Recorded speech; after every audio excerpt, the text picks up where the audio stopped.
Nous sommes ici au campement d'Imangenza, à 10 minutes de vol d'oiseau du village Igoti dans le sud-ouest du Gabon, où Dame Odette était plutôt heureuse de récolter le fruit de son travail.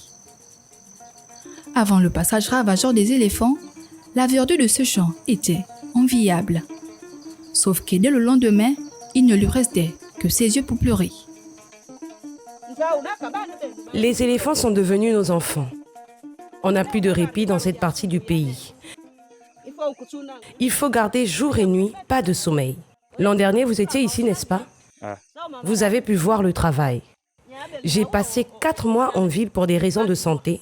Derrière moi, ils ont tout ravagé. Que dois-je faire? Les éléphants ont plus de droits que nous. Il ne faut pas tuer, sinon c'est la prison. Si ça continue, je laisserai tout tomber et j'irai vivre en ville. Tu es sûr? La vie n'est pas facile en ville, tu sais. Jamais. Oui, c'est vrai, je dis n'importe quoi. Dame Odette n'est pas la seule victime. Pour lutter contre ce conflit homme-éléphant, les habitants du village de la vallée de la Nyanga n'ont pas d'autre choix que de camper près des champs. Car ce récolte aide aussi à payer les frais de scolarité de leurs enfants. Tout ce qui est pour nous dans les maisons, tout est gaspillé. À cause de quoi? Il faut garder. Oh non! J'ai déjà plus de 5 bacheliers. Je les soutenais avec l'argent de la nourriture, donc la banane que j'ai planté, les cannes. Mais pour le moment, les enfants gagnent les bacs qui vont partir à l'université avec quoi.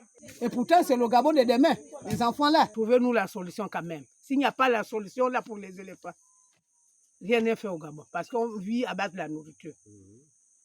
Si on ne mange pas, tu ne peux pas aller au travail. Les enfants ne peuvent pas aller à l'école. Là encore, les habitants ne sont pas au bout de leur peine. Car dès la saison des pluies, d'autres défis les attendent. On est obligé de supporter et vivre dans l'eau quand il y a les inondations à cause des éléphants. Parce que si tu laisses, tu pars en ville, tu viendras trouver les éléphants ont terminé. En 2 jours. En un jour, les éléphants terminent la plantation. Une nuit, même la journée, les éléphants mangent les plantations. Donc, nous sommes obligés de rester dans l'eau. On peut allumer le feu, ils s'en foutent.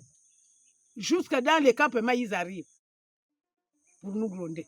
Interrogé sur ce conflit homme-éléphant lors de sa visite dans les différentes directions provinciales de l'Estuaire, voici ce que répond le ministre des Eaux et Forêts, fraîchement nommé. Le conflit homme-éléphant, il faut voir large. Et ce sont des gros enjeux. Protéger à la fois les hommes qui vivent ces problèmes au quotidien, mais en même temps aussi de protéger les éléphants qui participent en fait à l'économie de notre pays. Donc, il faut trouver en fait une mesure palliative cohérente, équilibrée. Pour ces pères et mères de famille, l'espoir est permis. Car pour le colonel Maurice Tossui Alogo, la lutte contre le conflit homme-éléphant constitue l'un des chantiers prioritaires de son administration.